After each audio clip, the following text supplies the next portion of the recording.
নমস্কার বন্ধুরা, আমার লেখা গল্পের চ্যানেল থেকে সবাইকে জানাই আমার আন্তরিক ভালোবাসা। আশা করি আপনারা সবাই খুব ভালো আছেন।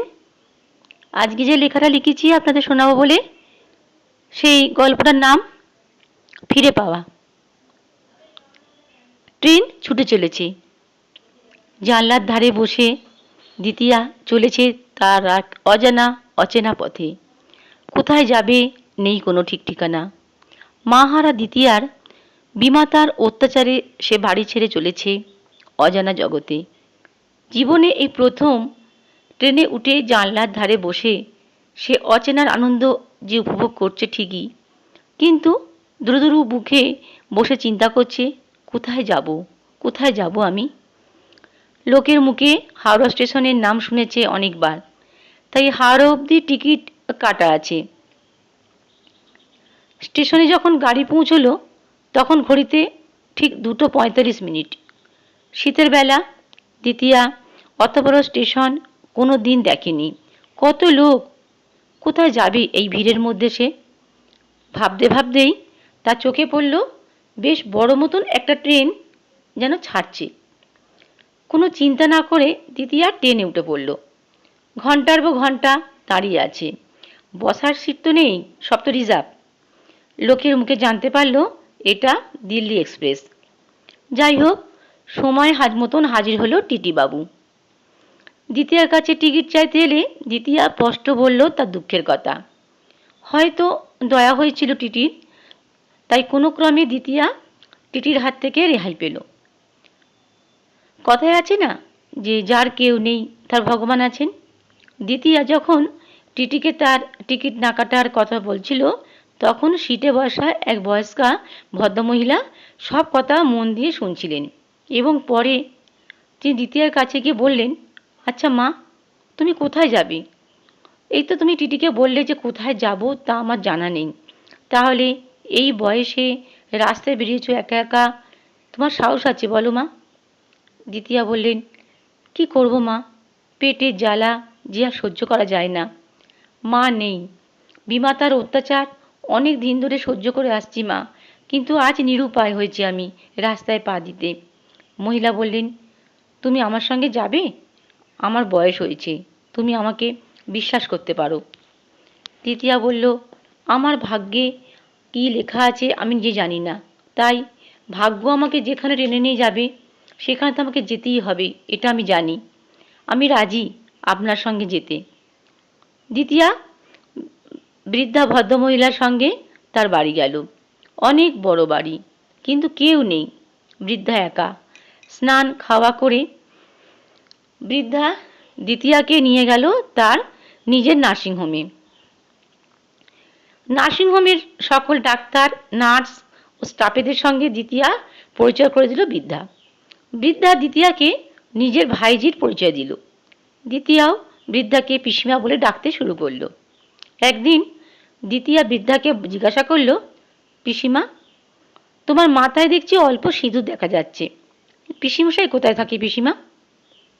পিসিমা বললেন, জানি না রে, আমার বিয়ের 1 সপ্তাহ পর তোর পিসিমশাই আমাকে রেখে সেই যে চলে গিয়েছেন, তারপর থেকে আর তার কোনো পাত্তাই নেই, কোনো খবরও জানি না।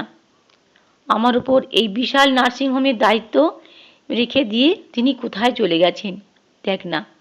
যখন আমার বিয়ে হয়েছিল তখন আমার বয়স ছিল 26 বছর, কিছুই বুঝতাম না। তারপর অনেক কষ্টে আজ এই নার্সিংহোমকে আমি এখানে এসে দাঁড় করিয়েছি। দ্বিতীয়া বলল, তোমার শ্বশুরবাড়ি কি নেই? কোথায়, সেখানকার কোনো লোকেরাও নেই? পিসিমা বলল, আছে, শ্বশুরবাড়ি আছে, সেখানে শাশুড়ি মা ছিলেন, গত বছর তিনি চলে গেছেন। আমি এখন একা, তাই হয়তো ভগবান তোকে আমার কাছে পাঠিয়ে দিয়েছেন।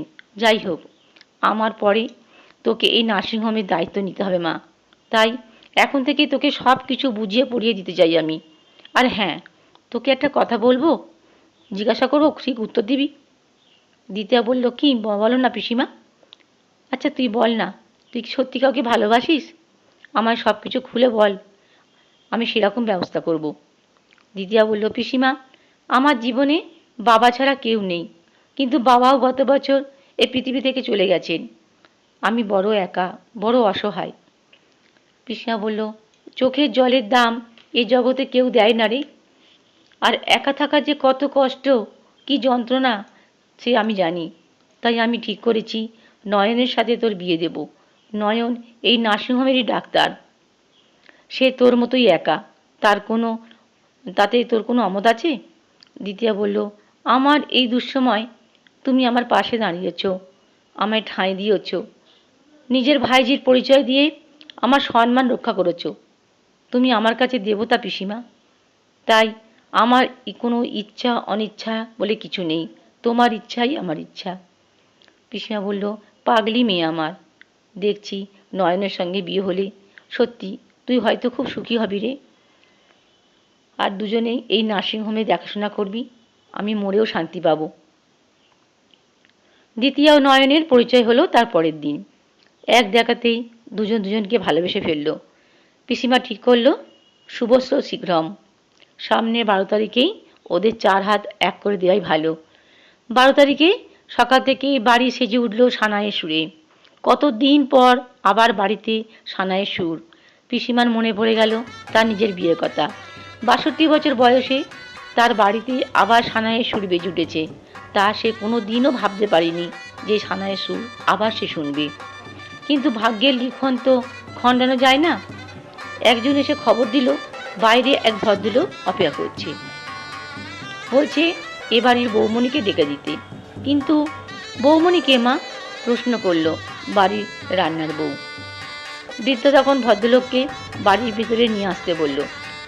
স্যুট বুট পরা, চোখে চশমা, হাতে বড় লাগেজ, দেখে তো অবাক হয়ে গেল পিসিমা। ভদ্রলোক পিসিমার দিকে এগিয়ে এলো। পিসিমা যত পিছু হাঁটে ভদ্রলোক ততই এগিয়ে আসে।